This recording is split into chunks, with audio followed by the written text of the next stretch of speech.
નમસ્કાર દર્શક મિત્રો, શિનોર સમાચારમાં હું મેઘા અગ્રવાલ આપનું હાર્દિક સ્વાગત કરું છું। આપ જોઈ રહ્યા છો શિનોર સમાચાર। છોટાઉદેપુર જિલ્લામાં ભારતીય જનતા પાર્ટીના સંમેલન પૂર્વે જ કુદરતી આફત આવતા કાર્યક્રમનો મંડપ ધરાશાય થઈ ગયો હતો। તેમ છતાં ભાજપના શિસ્તબદ્ધ કાર્યકરોએ કાળઝાળ ગરમી અને ખુલ્લા આકાશ નીચે આ સંમેલનને સફળ બનાવી પોતાની ખુમારીનો પરિચય આપ્યો હતો।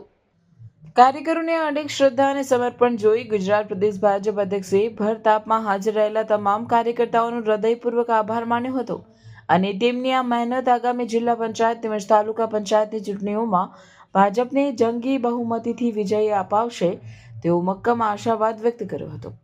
રિપોર્ટર વિરેન્દ્રસિંહ દેસાઈ, છોટાઉદેપુર।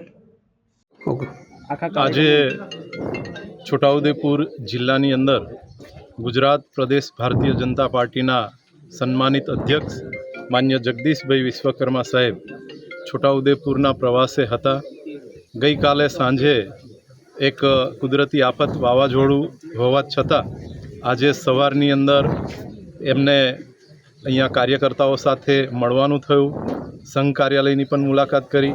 અહીંયા છોટાઉદેપુરની અંદર જે મહાકાળી માતાજીના મંદિર એ પણ દર્શનાર્થે ગયા અને સાથે સાથે સૌથી વિશિષ્ટ અને મહત્ત્વની બાબત આજે એ થઈ કે ગઈકાલે જે વાવાઝોડું હતું એના કારણે મંડપ તૂટી જવા છતાં ભારતીય જનતા પાર્ટીના કાર્યકર્તા એ પાર્ટીને વરેલા કાર્યકર્તાઓએ ખૂબ મોટી સંખ્યામાં ભર ઉનાળાની અંદર તાપની અંદર બેસીને માન્ય જગદીશ વિશ્વકર્મા સાહેબને એમને સાંભળ્યા છે અને આગામી જે તાલુકા જિલ્લા પંચાયતના જે ઇલેક્શન આવે છે એમાં સૌ કટિબદ્ધ થઈ અને ખૂબ જંગી બહુમતીથી આ છોટાઉદેપુર જિલ્લાની અંદર આવતી તમામે તમામ 32 જિલ્લા પંચાયત અને તમામે તમામ તાલુકા પંચાયત જીતવાનો આજે સંકલ્પ કર્યો છે।